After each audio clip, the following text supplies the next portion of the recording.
Salut à tous, j'espère que vous allez bien. On se retrouve pour l'épisode numéro 25 des vidéos sur les transferts.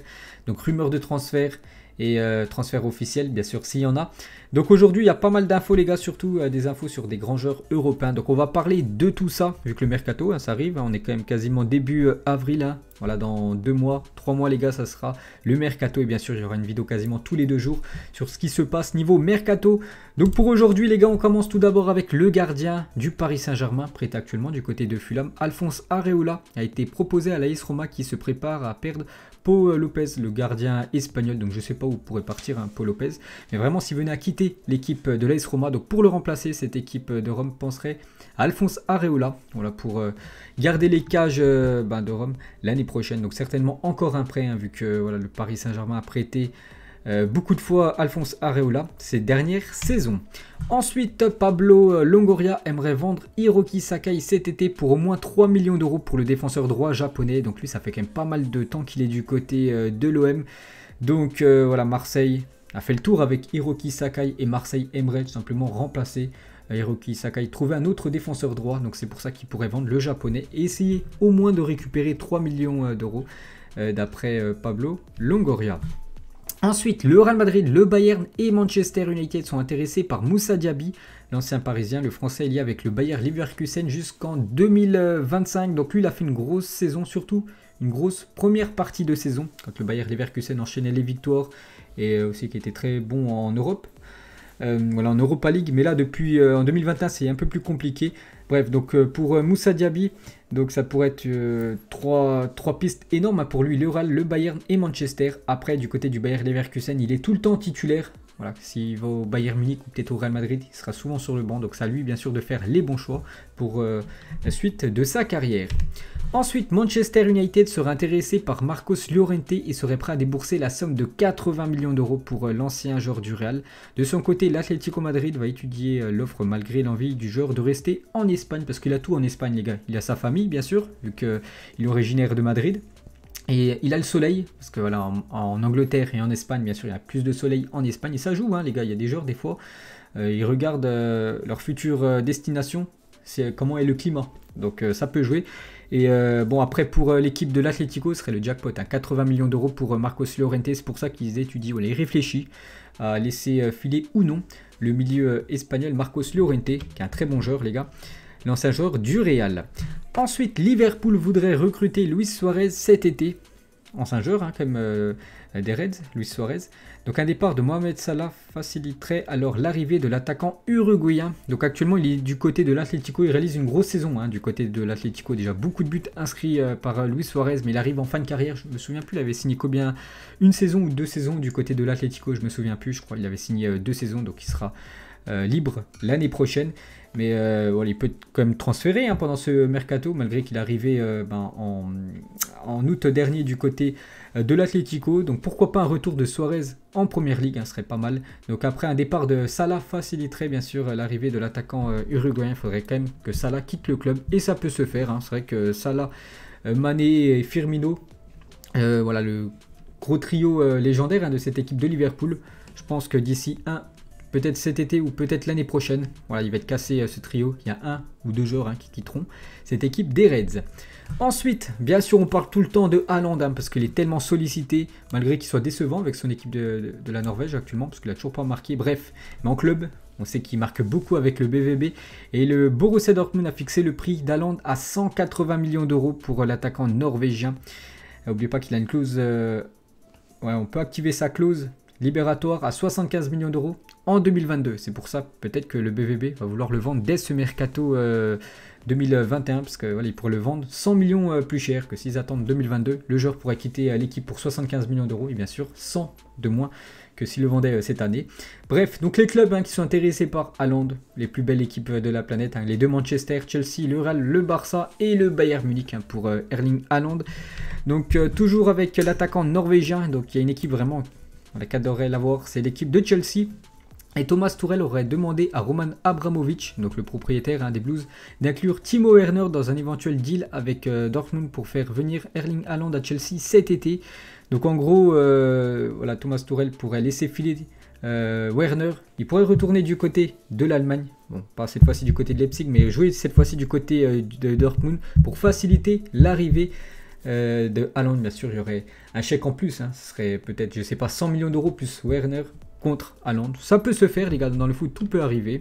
Donc voilà ce qu'aurait demandé Thomas Tuchel à Roman Abramovich.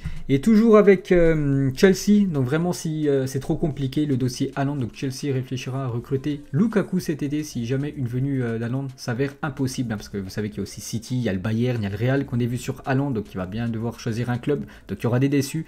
Donc Chelsea, s'ils n'arrivent pas à avoir le Norvégien, il pourrait recruter Lukaku, qui a déjà joué, hein, bien sûr, Lukaku du côté de Chelsea, mais ça a été un échec à l'époque. Ensuite, la Juventus, elle aussi, hein, je pense, elle va vouloir quand même recruter du lourd, hein, parce que la Juventus a déçoit là, ces dernières saisons, surtout en Ligue des Champions, où on l'attend, hein, cette équipe italienne. Donc la Juve aimerait recruter Agüero ou Moskin cet été pour satisfaire les demandes de Cristiano Ronaldo, hein, surtout pour essayer de conserver CR7, voilà, de lui amener du lourd en attaque, pour que voilà, Ronaldo ne fasse pas tout, parce qu'actuellement, du côté de la Juventus, c'est lui souvent, hein, qui marque tous les buts. Donc il penserait à Moskin et aussi à Moskin, ancien joueur, hein, de la Juventus, et aussi à Agüero, hein, qui est ciblé par pas mal d'équipes, l'attaquant argentin qui est en fin de contrat avec City. Et toujours avec Kun Agüero, donc libre cet été, Agüero intéresse également le Paris Saint-Germain, en plus du Barça et en plus de la Juventus. Donc l'attaquant argentin ne se ferme pas de porte et étudiera toutes les possibilités qui s'offrent à lui. Voilà pour Kun Agüero. Donc ce serait tout bénef, hein, que ce soit pour le Barça, le PSG ou même la Juventus, parce que Kun Agüero c'est quand même un très grand numéro 9 et surtout c'est un joueur qui pourrait arriver dans les clubs que j'ai cités gratuitement. Ensuite, toujours avec la Juventus, donc envisagerait de laisser partir Paulo Dybala. Et donc la Juventus prépare un mercato XXL. Hein, voilà, il faut vraiment maintenant remonter du niveau, surtout en Ligue des Champions, parce qu'ils ont déçu, hein, ces 3 dernières saisons. Bref, donc selon Tuttosport, la Juventus devrait mettre Paulo Dybala sur la liste des transferts. On en a parlé juste avant. En cas de départ de Dybala, la vieille dame se pencherait sur Félix, l'attaquant de l'Atlético Madrid, et Paul Pogba. Donc ça peut être du très très lourd. Hein. Peut-être une association 100% portugaise du côté de la Juventus. Félix avec bien sûr Cristiano Ronaldo et le retour pourquoi pas de Paul Pogba. Donc le mercato turinois s'annonce très très chaud dans quelques semaines. Ensuite, des nouvelles de Harry Kane. Donc Harry Kane prendra une décision concernant son avenir après l'Euro. Il est lié avec Tottenham jusqu'en 2024. Donc City, Manchester United et le Paris Saint-Germain sont intéressés par l'attaquant des Spurs. Bon, après, je sais que Tottenham a fixé son prix comme très cher, hein, 160 millions d'euros. Ils aimeraient vendre Harry Kane.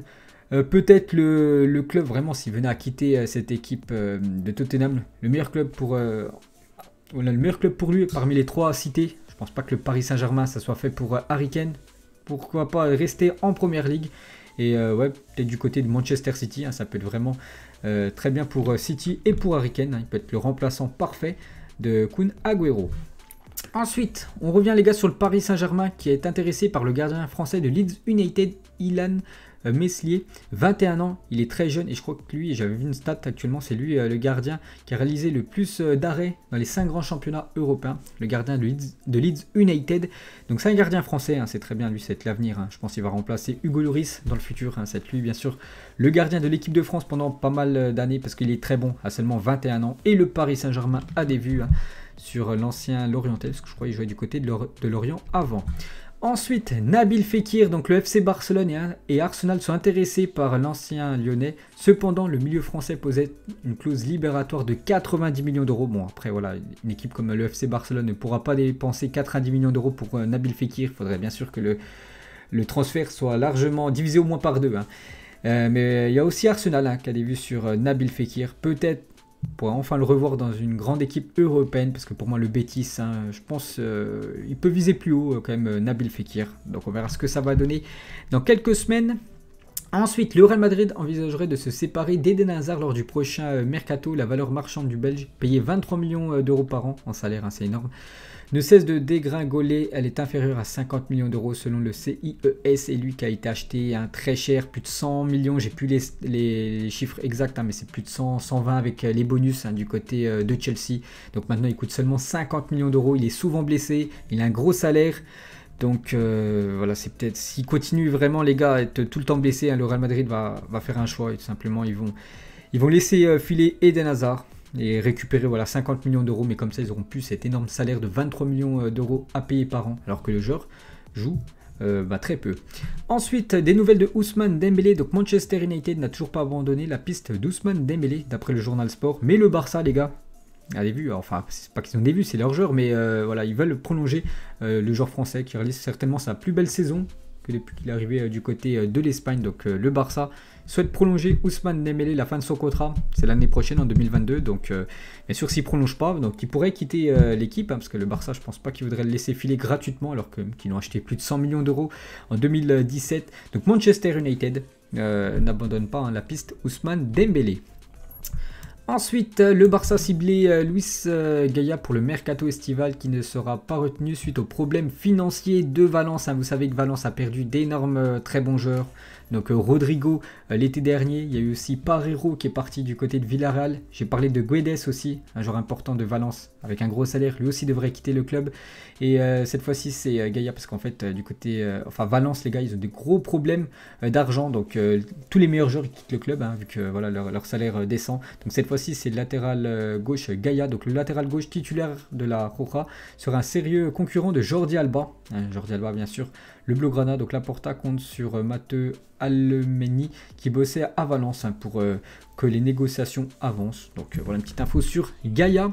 Ensuite, Gareth Bale, donc selon Marca, Gareth Bale prêté par le Real Madrid à Tottenham ne fait pas partie des plans du club espagnol pour la saison 2021-2022. Donc j'en avais parlé il y a quelques jours que Gareth Bale, il avait dit il voulait finir son année du côté de Tottenham et revenir du côté du Real Madrid disputer ses dernières saisons. Sa dernière année de contrat, mais le problème c'est que du côté de l'Espagne, il ne rentre pas dans les plans du Real Madrid pour la prochaine saison. Le Gallois, lui aussi qui a un énorme salaire les gars, on parlait de Eden Hazard, mais lui aussi il touche beaucoup d'argent et bien sûr s'il revient au Real Madrid l'année prochaine, parce que là actuellement c'est Tottenham qui prend en charge son salaire, donc s'il revient ça va être encore un gros salaire pour le Real Madrid, et bien sûr on sait que le Real veut acheter des gros joueurs, soit Mbappé, soit Haaland, soit le retour de CR7, donc il ne faut pas que ces joueurs-là reviennent du côté du Real, surtout Gareth Bale, sinon le Real ne pourra pas acheter les joueurs qu'ils veulent. Ensuite, des nouvelles les gars d'un joueur qui était très prometteur, on pensait tous qu'il allait vraiment exploser dans le foot, du coup on peut dire quand même que c'est un échec, voilà, parce que ça quand même, maintenant c'est un joueur confirmé, c'est Emre Mor. Donc le Celta Vigo ne compte plus sur Emre Mor, l'ancien joueur de Dortmund, le Turc, devrait être poussé vers la sortie cet été. C'est vraiment dommage parce que lui il a été destiné à avoir une très belle carrière, le jeune Turc, et depuis voilà, c'est très moyen, c'est vrai que j'en parle très peu les gars dans mes vidéos tous les jours parce qu'on a très peu d'infos sur lui, et surtout regardez maintenant le Celta Vigo ne compte plus du tout sur Emre Mor, donc il devrait quitter l'Espagne. Ensuite, l'Inter Milan s'intéresserait à Luis Muriel. Le montant du transfert est évalué entre 25 et 30 millions d'euros. Donc on a parlé tout à l'heure de l'Inter avec Lukaku. Lukaku pour aller du côté de Chelsea. Voilà, si Haaland ne venait pas, bref. Donc pour le remplacer, il pourrait penser à Luis Muriel. Et surtout, pour ce joueur, qui est pour moi un attaquant sous-coté, les gars, il marque beaucoup l'attaquant colombien. Entre 25 et 30 millions d'euros pour un numéro 9 actuellement. Je sais pas il a quel âge Muriel, mais je trouve que ça peut être une très belle offre. Voilà, pour l'Inter, et voilà, pour un joueur comme lui les gars, 25 à 30 millions d'euros, je pense que voilà, ça vaut vraiment le coup, donc affaire aussi à suivre. Ensuite, des nouvelles de Florian Thauvin, fin de contrat les gars. Florian Thauvin dans exactement je sais pas 2 mois, ouais, 2 mois et demi, enfin à la fin du mois de juin les gars, ça sera fini avec l'OM. Donc Leicester aurait formulé une offre à Florian Thauvin, un contrat de 4 ans assorti d'un salaire annuel de 3,5 millions d'euros par an net. Le FC Séville, Tottenham, l'AS Roma et Naples sont aussi sur le coup, sur le joueur marseillais. Et pour finir les gars, on va parler d'un coach. Donc en cas de départ de Rudy Garcia cet été, Christophe Galtier devrait devenir l'entraîneur de Lyon pour la prochaine saison. Donc actuellement c'est l'entraîneur de Lille, il est la priorité du club, bien sûr si Garcia venait à quitter l'équipe. Donc voilà les gars, on a fait le tour de cet épisode numéro 23 des vidéos sur les transferts. Je vous ai dit aujourd'hui il y a quand même du très lourd, on a quand même parlé de Gareth Bale, de Gaya, de Dembélé, Hazard, Fekir, et aussi Harry Kane, Pogba, Félix. Je vous ai dit aujourd'hui il y a quand même des grosses infos sur des gros joueurs. Donc nous on se retrouve certainement fin de semaine les gars pour le prochain épisode. Ciao à tous et bonne journée à vous.